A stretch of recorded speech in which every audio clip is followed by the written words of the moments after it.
ઉદ્ધવ બાળાસાહેબ ઠાકરે દ્વારા સમગ્ર દેશમાં એક કોલ આપવામાં આવ્યો કે આજે જે ભારત પાકિસ્તાનની મેચ થવા જઈ રહી છે એના વિરોધ માટે અમે લોકો આજે અહીંયા ગાંધીનગર ગૃહ ખાતે ભેગા થયા છે। સમગ્ર ગુજરાતમાં આ પ્રકારનો વિરોધ થઈ રહ્યો છે।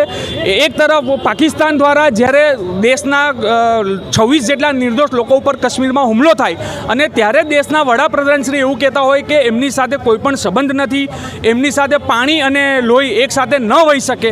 જો એ થઈ શકતું હોય તો અમે પૂરેપૂરો દેશ હિતમાં એમની સાથે છે, એમના ખભાથી ખભા મિલાઈને અમે જો એમને સપોર્ટ કરીએ છીએ, એમની સાથે ચાલીએ છીએ। તો આજે ભારત પાકિસ્તાનની મેચ કેમ થઈ રહી છે એ અમુક ભારતીય જનતા પાર્ટીના નેતાના સ્ટેટમેન્ટ એવા આવે છે કે આ તો ઇન્ટરનેશનલ લેવલની વાત છે, આમાં ઇન્ટરનેશનલ ધારાધોરણ નિયમ મુજબ મેચ ચાલતી હોય તો અમારી તો સ્પષ્ટ માંગ છે ને માનવું છે કે ભારત દેશની વાત હોય તો કોઈ ઇન્ટરનેશનલ લો હોય કે કોઈ ધારાધોરણ કે કાયદા હોય એ દેશ હિતથી ઉપર ના હોય। જ્યારે લોહી અને પાણી એકસાથે ના વહેતું હોય તો આ મેચ કોઈ પણ સંજોગોમાં યોગ્ય નથી।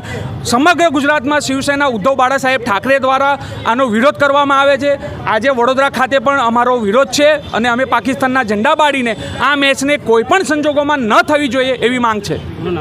મારું નામ તેજસ બ્રહ્મભટ્ટ, શિવસેના વડોદરા શહેર ઉપપ્રમુખ। હિન્દુ હૃદય સમ્રાટ બાળાસાહેબ ઠાકરેજી તેમજ પક્ષ પ્રમુખ ઉદ્ધવ બાળાસાહેબ ઠાકરેજીના આદેશ અનુસાર આજે સમગ્ર ગુજરાતમાં અને વડોદરામાં પાકિસ્તાનનો અમે વિરોધ કરી રહ્યા છે। જે રીતની મેચ રમાડી રહ્યા છે, એક બાજુ સરકાર હિન્દુત્વની વાત કરે છે, એક બાજુ દેશપ્રેમની વાત કરે છે। ઓપરેશન સિંદૂર પર જે રીતની રાજનીતિ ભારતીય જનતા પાર્ટીએ કરી છે એ જોતાં આજે એમને સિંદૂરની યાદ નથી આવી। તમે 26 જણને જેને પૂછી લો જેમના ઘરમાંથી એ લોકો ગુજરી ગયા છે, શું એ લોકોને આ માન્ય છે આજની મેચ? તમે એ લોકોને પૂછો। એટલે વડોદરા શિવસેના અને પાકિસ્તાનના ઝંડા બાળીને વિરોધ કર્યો છે। સાથે સાથે જે સિંદૂર પર આ લોકો રાજનીતિ કરી છે એ સિંદૂર સમગ્ર મહારાષ્ટ્રથી લઈને કાશ્મીર સુધી ગુજરાતમાંથી પણ વડોદરામાંથી પણ જે સિંદૂર ભેગું થશે એ અમે નરેન્દ્ર મોદીજીને અમે પાઠવવાના છે।